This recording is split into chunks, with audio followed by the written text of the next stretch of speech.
Livro Herdeiros do Novo Mundo, de André Luiz Ruiz, pelo Espírito Lúcius.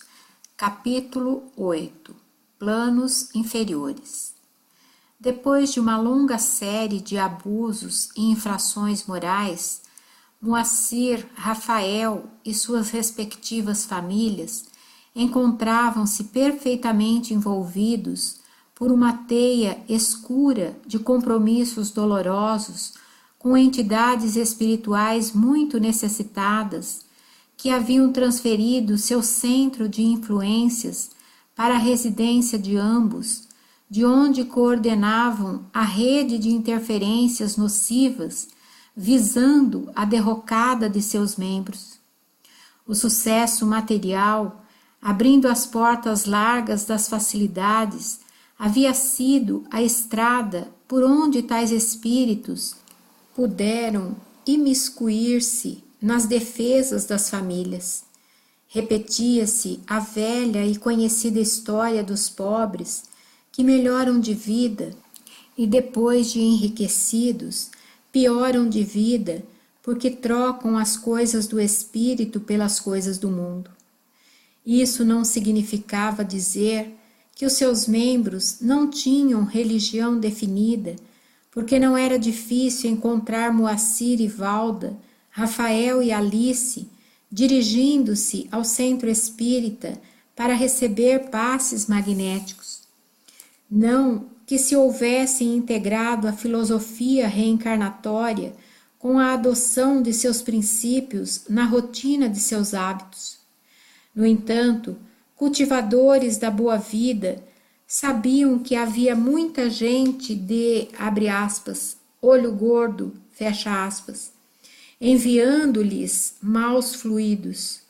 Por isso, nas conversas corriqueiras com amigos, ou mesmo assistindo novelas ou programas de televisão com temáticas similares, acabaram tomando contato com certos conceitos espirituais que usavam somente quando convenientes.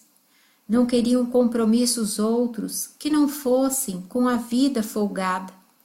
Nada de escutar palestra, de ler bons livros, de conhecer mais profundamente os conceitos superiores do mundo espiritual.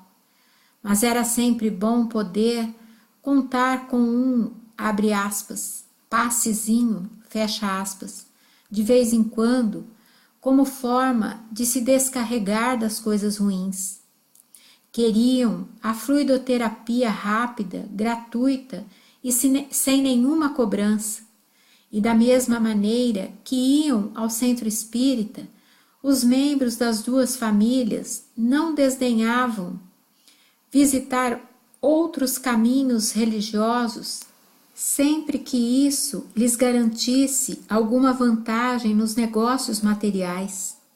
Bênçãos de padre, tidos como poderosos na fé, visita a terreiros de Umbanda em busca de favores espirituais para as conquistas imediatas, se misturavam aos excessos nas baladas, nos embalos da leviandade irresponsável, onde iam embriagando os sentidos da alma.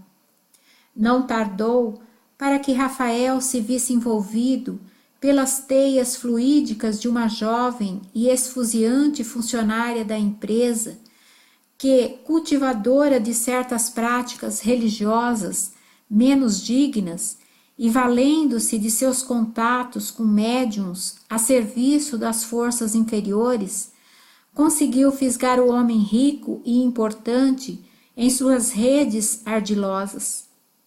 Mistura de ingenuidade e sedução, Lia procurava encontrar um bom partido desde muito tempo.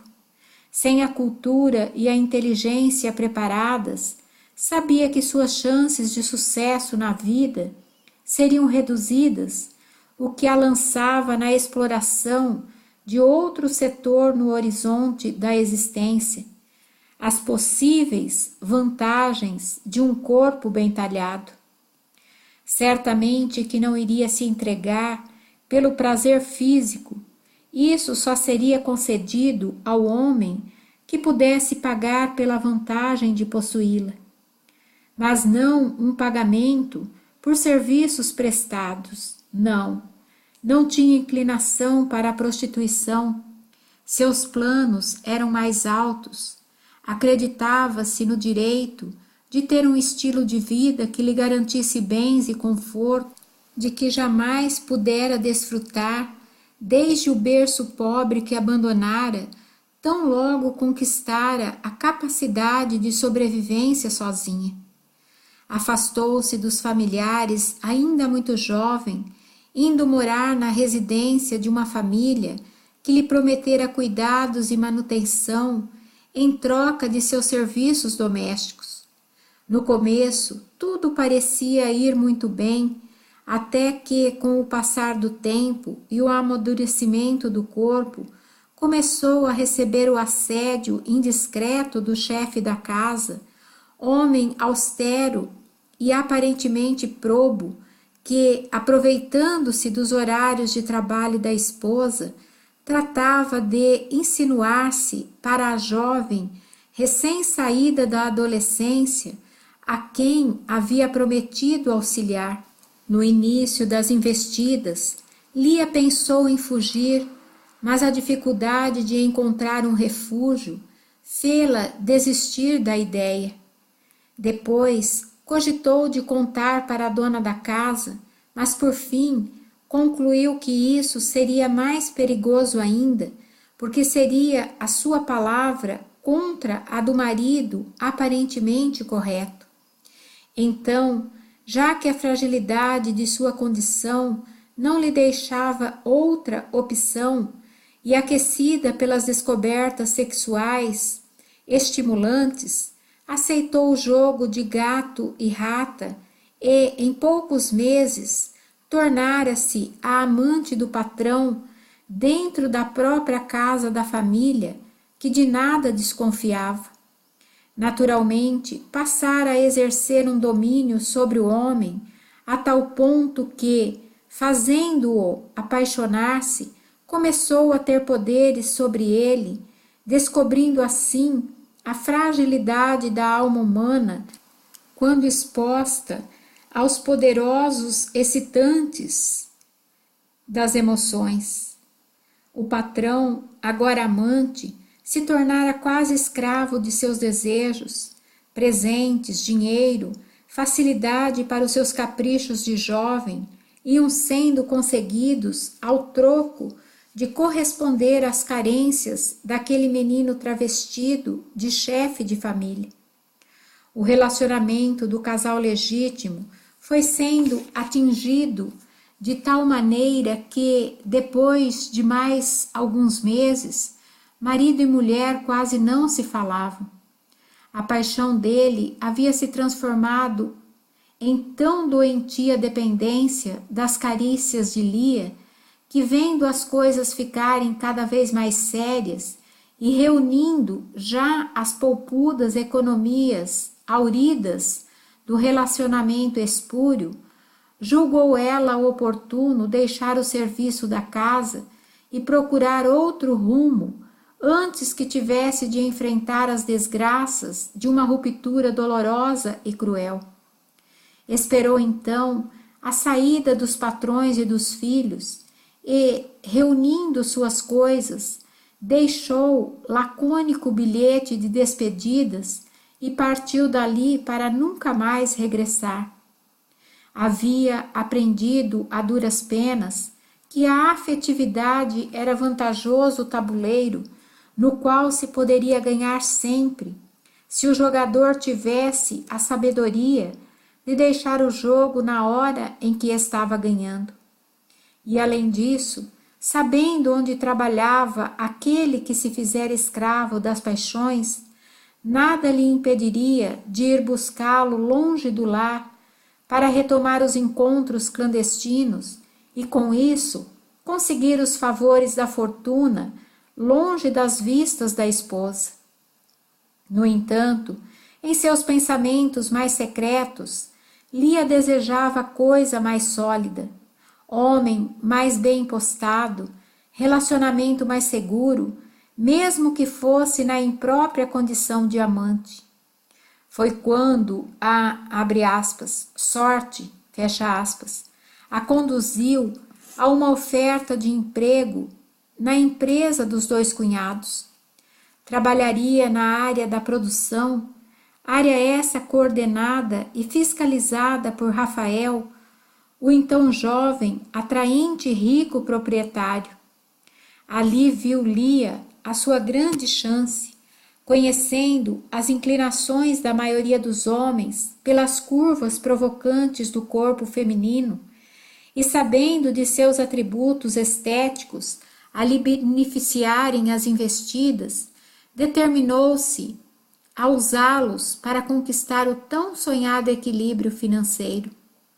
Buscou então as reuniões de intercâmbio mediúnico realizadas por um grupo de pessoas sem escrúpulos que, com a desculpa de desejarem subir na vida, pensavam poder comprar o apoio de entidades espirituais para que, com sua ajuda, atingisse seus objetivos da forma mais fácil, afastando seus competidores profissionais ou afetivos à força, satisfazendo suas carências afetivas através da destruição de matrimônios sólidos, logrando a vitória nas disputas sociais por meio da promoção de doenças naqueles que se opusessem.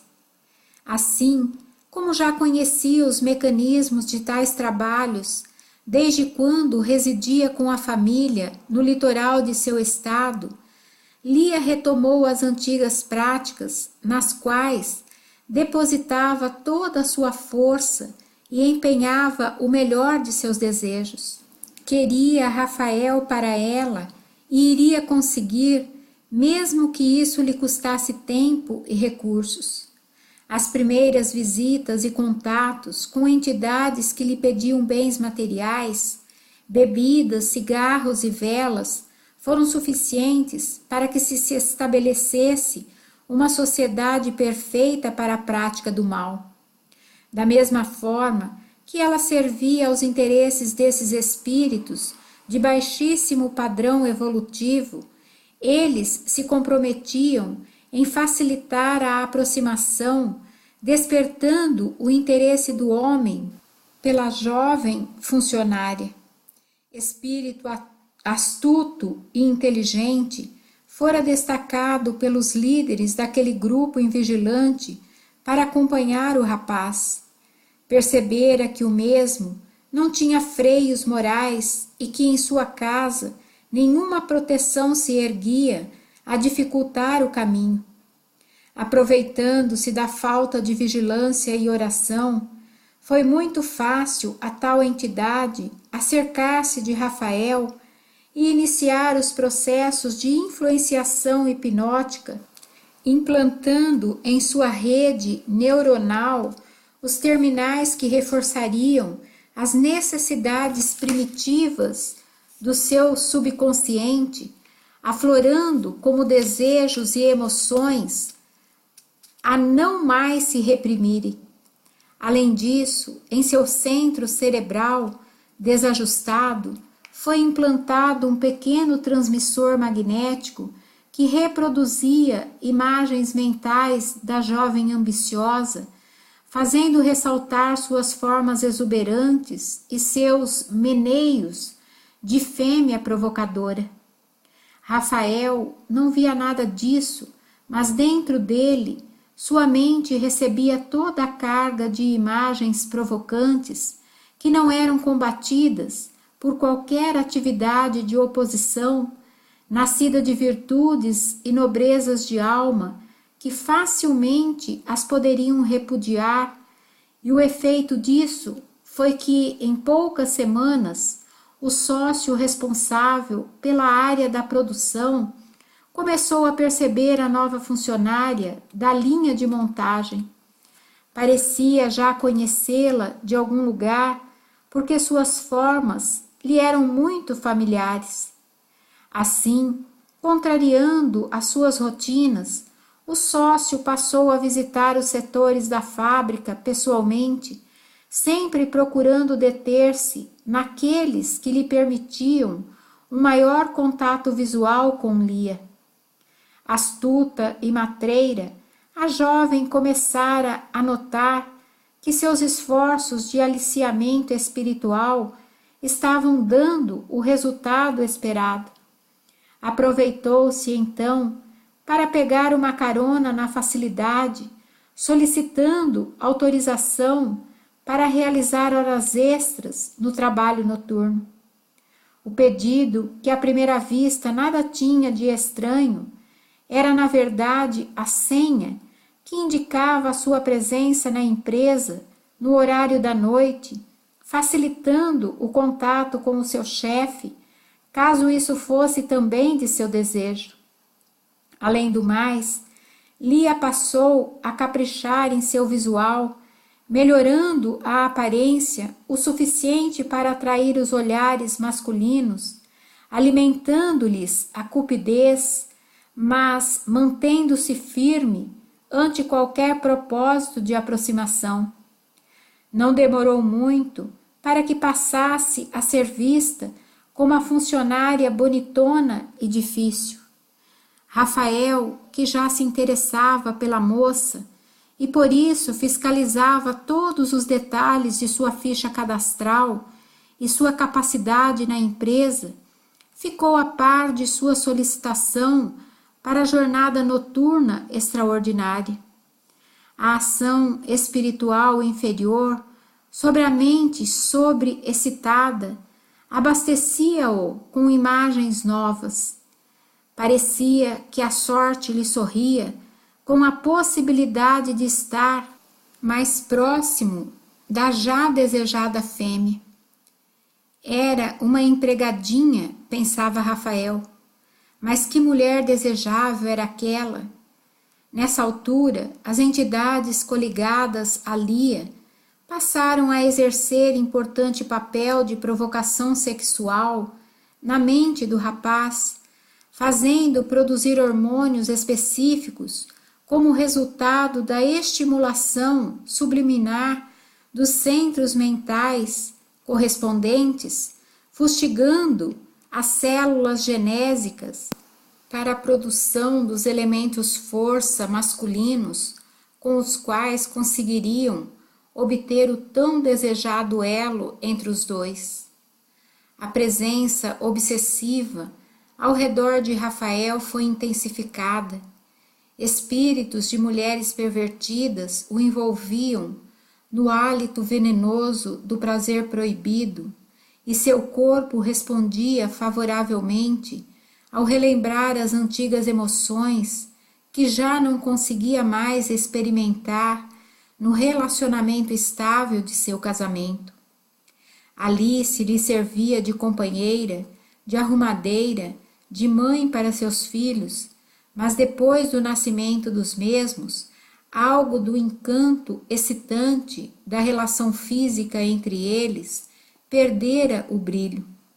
Então, Rafael já se acostumara a ir buscar as velhas emoções nos contatos fugidios e rápidos com mulheres remuneradas para prestarem tais serviços. No entanto, tudo sem emoção, sem paixão, sem carinho. Com Lia, no entanto, sentia algo mágico, diferente, como se houvesse retornado aos primeiros tempos da juventude adulta.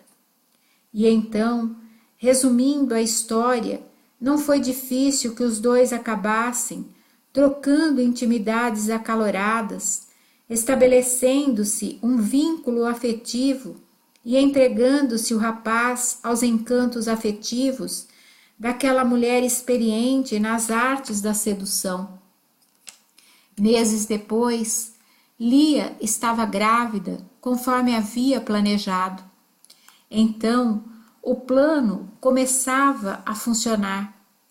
Rafael se surpreende com a ocorrência, não deseja um escândalo em família, sabe que não pode, no entanto, descartar a moça que, em verdade, é com quem se abastece de afeto físico.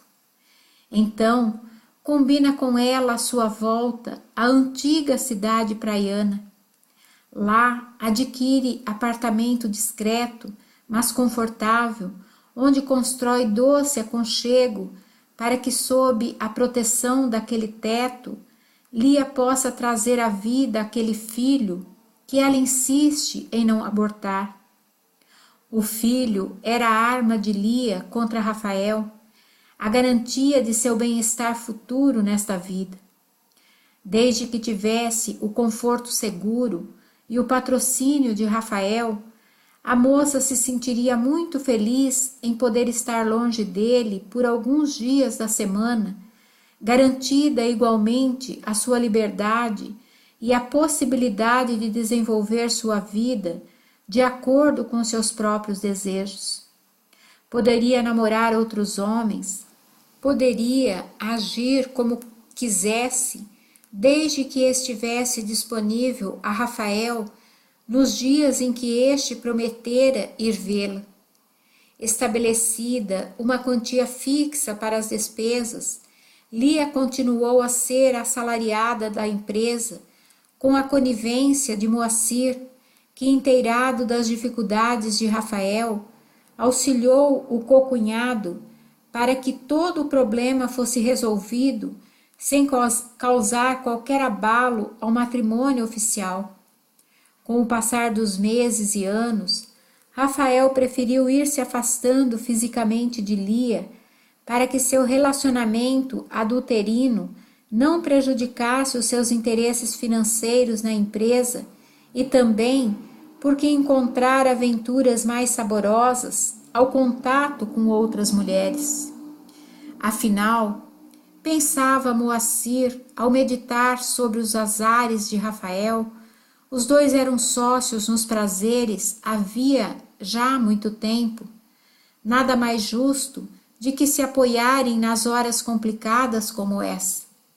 Rafael estava nas mãos das entidades inferiores que o dominavam por meio de tais sensações, arruinando lentamente suas forças, ao mesmo tempo em que iam se aproveitando de todas as energias que produzisse na vivência leviana que cultivava. A sua casa era um reflexo de tal pressão magnética e desde então Alice também se deixou entregar às frustrações da mulher menos importante na preocupação e cuidados do marido. Usando a empresa como desculpa, bem como a necessidade de viajar várias vezes ao mês para fiscalizar o, abre aspas, escritório, fecha aspas, da mesma empresa que for aberto no litoral, Rafael afastou-se mais de Alice, a quem não buscava como mulher, por não possuir maior interesse em suas carícias. Valendo-se disso, as mesmas astutas entidades, agora vinculadas à família de Rafael, passaram a ampliar as carências da esposa e fustigar-lhe o desejo de aventurar-se. Encontrar candidatos, então, foi um passo. As emoções renovadas, os prazeres novamente revividos e o sabor da vida retornando às suas emoções pareciam todos justificativas adequadas para a manutenção dessas aventuras passageiras com as quais se sentia emocionalmente recuperada. Apesar de sempre estarem em competição acirrada no que se referia às demonstrações de luxo, Alice compartilhava com sua irmã Valda as revelações íntimas, naturais entre mulheres que se confiam, falando das novas emoções e aventuras sexuais, além de justificá-las graças às suspeitas de que seu próprio marido não mais a desejava, supostamente por ter se envolvido com outras. Tal suspeita não se fundamentava somente na indiferença do companheiro, mas também nas intuições que obtinha do assédio das entidades perversas, que lhe falavam que Rafael não mais lhe pertencia, fazendo presenciar, durante o sono, as relações íntimas entre o próprio marido e a jovem funcionária. Valda se interessara pelas experiências de Alice e sugerira a separação. No entanto, a irmã se recusava a seguir-lhe os conselhos porque não pretendia abrir mão do conforto e das facilidades materiais, tendo escolhido o caminho de se valer do dinheiro do próprio marido para ser-lhe infiel, pagando pelas aventuras com outros homens, com os recursos que o esposo lhe fornecia. Sem perder a posição, reconquistando a autoestima e se vingando do marido indiferente, tudo isso ao mesmo tempo, Alice julgava ser essa a melhor solução. Percebendo a astúcia da irmã, Valda deixou de defender a separação do casal, interessando-se pelos casos e aventuras por ela relatados. A emoção de Alice, as picantes histórias que vinha vivenciando na companhia masculina de jovens musculosos e agradáveis, cai na mente da irmã como luz na escuridão. As carências de Valda também estavam fustigando sua alma e as facilidades do dinheiro só lhe tornaram mais vazio o vaso do coração. Seu marido Moacir também se tornara distante e indiferente, sempre alegando os problemas da empresa, as dificuldades do serviço, as exigências do dever como motivadores para não mais se empolgar com sua companhia. Ora, se Alice está vivendo isso e se sente bem, que mal pode haver se eu também aproveitar e experimentar? Ninguém haverá de saber mesmo. Com esse pensamento na cabeça, Valda passou a cultivar as ideias mentais que a predispunham às mesmas aventuras arrojadas da irmã, e com isso, também em sua casa, as mesmas entidades que atuavam sobre Rafael, que se ligavam a Moacir pelos interesses comuns dos dois homens, que fustigaram Alice a enveredar pelo despenhadeiro moral, chegavam a Valda, pela sugestão aceita e aconchegada, na forma da curiosidade estimulada pela tentação do, abre aspas, proibido, fecha aspas. Com esse mecanismo sutil e imperceptível, passo por passo, a equipe de entidades gozadoras e vampirizadoras assenhorou-se dos dois lares, sem precisar de nenhuma violência, usando não somente a riqueza material e os prazeres e carências de seus membros como o caminho fácil. Contavam as inferiores entidades, sobretudo, com a invigilância e a ausência de uma fé verdadeira entre os seus membros, favorecendo a sua influenciação e a neutralização de todo o esforço dos bons espíritos no sentido de ajudar cada um dos partícipes a não aceitarem esse entrelaçamento negativo. Infelizmente, tanto quanto seus pais, os filhos de Moacir e Rafael caminhavam pelas mesmas perigosas estradas. Usavam drogas, andavam com amigos iguais ou piores do que eles mesmos e nada faziam de bom que pudesse ser útil ou servir de base para que o bem os amparasse nas horas difíceis.